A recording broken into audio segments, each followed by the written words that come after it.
ನನಗೆ ಅವ್ರ ಪ್ರೆಷರ್ ಇರುತ್ತೆ.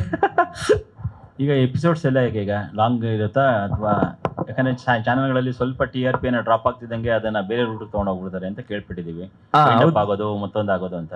ಇಲ್ಲ ಸರ್, ಅದು TRPನೂ ಮ್ಯಾಟರ್ ಆಗುತ್ತೆ. ಇನ್ ದ ಸೆನ್ಸ್ ಅದು ಕತೆಗೆ ಎಲ್ಲೂ ಓಡಿದಲೆ, ಅಂದ್ರೆ ಕತೆಗೆ ತೊಂದರೆ ಮಾಡದಲೆ ಅದನ್ನ ಬೇರೆ ತರ ಕತೆನ, ಅಂದ್ರೆ ಬೇರೆ ಕತೆ ಬದಲಾಗಲ್ಲ, ಸೊ ಸಣ್ಣ ಪುಟ್ಟ ಬದಲಾವಣೆಗಳಾಗತ್ತೆ. ಆ ಥರದ ಅನುಭವ ನಿಮ್ಗೆ ಆಗಿದೆ ಅಲ್ವಾ? ಆಗಿದೆ, ಅದಕ್ಕೋಸ್ಕರ ಕೇಳಿದೆ. Thank you so much sir. ಅದನ್ನ ಜಾಗೃತಿ ಆಗಿದ್ರೆ ಒಳ್ಳೇದು. ಹೌದು ಸರ್, ಹೌದು ಸರ್.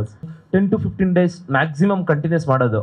ಐ ಥಿಂಕ್ ಆ ಗ್ಯಾಪ್ ಇರುತ್ತಲ್ಲ ಸರ್, ಅದನ್ನೆಲ್ಲ ಬ್ಯಾಲೆನ್ಸ್ ಮಾಡಿಕೊಂಡು ಮಾಡೋ ಥರ ಆಗುತ್ತೆ. ಸೊ ಸದ್ಯಕ್ಕೆ ಅವ್ರದ್ದು ಒಂದು ಸಿನಿಮಾ ಹತ್ತತ್ರ ಮುಗ್ದಿದೆ ಅಂತ ಅನ್ಸುತ್ತೆ. ಸೊ ಫ್ರೀ ಈಗ ನಮಗೆ ಬಿಗಿನಿಂಗಲ್ಲಿ ಅದು ಆದರೆ ಮುಂದಕ್ಕೆ ನಾವು ಅದನ್ನೆಲ್ಲ ಅಡ್ಜಸ್ಟ್ ಮಾಡ್ಕೋಬಹುದು ಸರ್. ಅಂದರೆ ಇವಾಗ ನಾಟ್ ಓನ್ಲಿ ಇವಾಗ ಒಂದು ಎಪಿಸೋಡಲ್ಲಿ ಒಬ್ರು ರಿವೀಲ್ ಆಯಿತು ಅಂತ ಅಂದರೆ ಇನ್ನೊಂದು 3-4ನೇ ಎಪಿಸೋಡಲ್ಲಿ ಮತ್ತೊಂದು ಕ್ಯಾರೆಕ್ಟರ್ ಬರುತ್ತೆ. ಓ ಹೌದಾ ಅನ್ನೋ ಥರ ಇರುತ್ತೆ. ಸೊ ಇನ್ನೊಂದು ಸ್ವಲ್ಪ ಅಂದರೆ ಎಲ್ಲ ಸೀರಿಯಲ್ಗಳು ನಾರ್ಮಲ್ ಆಗಿ ಎಲ್ಲರನ್ನೂ ತೋರಿಸ್ಬಿಡ್ತಾರೆ, ತೋರಿಸಾದ್ಮೇಲೆ ಮತ್ತೆ ಕತೆ ಸ್ಟಾರ್ಟ್ ಮಾಡೋದು ಇದ್ದಿದ್ದೆ. ಸೊ ಗ್ಯಾಪಲ್ಲಿ ಒಂದಷ್ಟು ಪಾತ್ರಗಳು, ಹೊಸ ಪಾತ್ರಗಳು ಬರ್ತವೆ. ಸೊ ಆ ಪಾತ್ರಗಳು ಅಷ್ಟೇ ಪವರ್ಫುಲ್ ಆಗಿರುತ್ತೆ, ಮಜಾ ಕೊಡುತ್ತೆ. ಸೀರಿಯಲ್ ಮೇಕಿಂಗ್ ಈಗ ತುಂಬ ಬದಲಾಗಿದೆ. ಯಾಕೆಂದರೆ ಮೊದಲು ಶೂಟಿಂಗ್ ಎಲ್ಲ ಈಗ ಹೊರ ರಾಜ್ಯಗಳು, ದೇಶಗಳಿಗೆಲ್ಲ ಹೋಗ್ತಾ ಇದ್ದಾರೆ. ಆ ಥರ ಪ್ಲಾನ್ಗಳೇನಾರು ಇದೆಯಾ?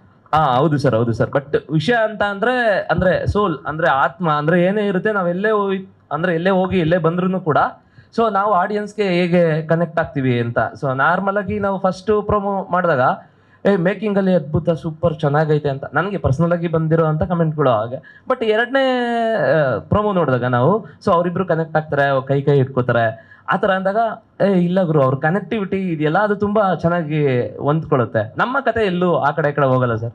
ಮೋಸ್ಟ್ ಆಫ್ ಮನೆ, ಅಗ್ನಿ, ಸಾಕ್ಷಿ, ಫ್ಯಾಮಿಲಿ ಸುತ್ತನೇ ಇರುತ್ತೆ. ಬಟ್ ಫ್ಯಾಮಿಲಿ ತುಂಬ ವೆರೈಟಿ ಕ್ಯಾರೆಕ್ಟರ್ಗಳು ನೋಡ್ತೀರಾ. ಇಲ್ಲ ಮೇಡಮ್, ನಮಗೆ ಅಗ್ನಿ, ಸಾಕ್ಷಿ ಬಂದು ಅದೇ ಈಗ ಹೇಳ್ದಂಗೆ ಪ್ರೊಡ್ಯೂಸರ್ ಸರ್ ಕನಸು, ಅವರೇ ಅದನ್ನ ಬರ್ದಿರೋದ್ರಿಂದ ಎಕ್ಸ್ಪೆಷಲಿ ಅಲ್ಲ, ಒಂದು ನೀವು ಪ್ರಾಕ್ಟಿಕಲ್ ಆಗಿ ನೋಡ್ತು ಅಂತ ಅಂದ್ರೆ ಆ ಹಳೆ ಟೈಟ್ಲ್ ಇಟ್ಕೋತು ಅಂತ ಅಂದ್ರೆ ಸೊ ಅದನ್ನ ಕ್ಯಾರಿ ಮಾಡ್ತಿದ್ದಾರೆ, ಆ ಥರ ಇರುತ್ತೆ. ಬಟ್ ಪಾತ್ರಗಳು ಬಂದಾಗ ಖಂಡಿತವಾಗ್ಲೂ ಅದನ್ನ ಮರೆಸೋ ಅಂತ ಪ್ರಯತ್ನ ಮಾಡಬೇಕು ಅಂತಾನೆ ನಮ್ಮೆಲ್ಲರ ಎಫರ್ಟು. ಅಂದ್ರೆ ಅದು ಆ ಲೆವೆಲ್ ಪೀಕ್ ಹೋಗಿದೆ. ಖಂಡಿತವಾಗ್ಲೂ ಒಂದಷ್ಟು ದಿನ ಹೋಗಾದ್ಮೇಲೆ ನೀವು ಹೇಳ್ತೀರಾ ಆ ಅಗ್ನಿ ಸಾಕ್ಷಿ ಮರೆತು ಈ ಅಗ್ನಿ ಸಾಕ್ಷಿ ನೋಡ್ತೀರಾ. ಅಷ್ಟು ಸಕ್ಕತ್ತಾಗಿ ಅಂದ್ರೆ ಪಾತ್ರಗಳನ್ನ ಕಟ್ಕೊಟ್ಟಿದ್ದಾರೆ. ಇದು ನಾನು ಅಲ್ಲಿ ಫೀಲ್ ಮಾಡೋದ್ರಿಂದ ನನಗೆ ಗೊತ್ತಾಗ್ತಿದೆ, ನೀವು ನೋಡಿದ್ರೆ ನಿಮ್ಗೆ ಗೊತ್ತಾಗುತ್ತೆ. ಮತ್ತು ಮೇಡಮ್ ಹೇಳಿದ್ರು ಕತೆ ಹೇಳೇ ಇರೋದು, ಅದನ್ನ ಬೇರೆ ಥರ ತೋರಿಸ್ತೀವಿ ಅಂತ. ನಾವೀಗ ಇದೇ ಕಲರ್ಸ್ ಕನ್ನಡದಲ್ಲಿ ಪವಿತ್ರ ಬಂಧನ ನೋಡ್ತಾ ಇದ್ದೀವಿ, ಗೌರಿ ಕಲ್ಯಾಣ ನೋಡ್ತಿದ್ದೀವಿ. ಅದರಲ್ಲೂ ಬಾಸು ಸ್ವಲ್ಪ ರಗಡಾಗಿರ್ತಾರೆ, ಅದಾದ್ಮೇಲೆ ಅವ್ರನ್ನ ಮದುವೆ ಆಗೋ ಹುಡುಗಿ ಮತ್ತೆ ಅದೇನೋ ಚೇಂಜಸ್ ಆಗುತ್ತೆ. ಇಲ್ಲಿ ನಾವು ಮತ್ತೆ ಅದೇ ರಿಫ್ಲೆಕ್ಟ್ ಹೊಡಿತಾ ಇದೆಯಲ್ಲ ಅಂತ ರಗಡ್ ನೋಡ್ತೀರಾ ಮೇಡಮ್. ಆದ್ರೆ ಇಲ್ಲಿ ಅಗ್ನಿ ಅಂತ ಕ್ಯಾರೆಕ್ಟರ್, ಆ ಪವರ್ಫುಲ್ ನೇಮೇ ಅಗ್ನಿ ಅಂತ ಅಂದಾಗ ಅಂದ್ರೆ ಸಿಕ್ಕಾಪಟ್ಟೆ ಪವರ್ಫುಲ್. ನಾನು ಹೇಳ್ತೀನಲ್ಲ, ಪವಿತ್ರ ಬಂಧನ ನೀವು ಮತ್ತೆ ಸಾರಿ ನಾನು ಹೆಸರು ಮೆನ್ಷನ್ ಮಾಡಕ್ ಹೋಗಲ್ಲ, ಎಲ್ಲ ಏನೇನ್ ಸೀರಿಯಲ್ ನೋಡ್ತೀರಾ ಅವರೆಲ್ಲರಿಗಿಂತ ವಿಭಿನ್ನವಾಗಿ ಸ್ಟ್ರಾಂಗ್ ಆಗಿ ಕಾಣ್ತಾರೆ ಅಗ್ನಿ.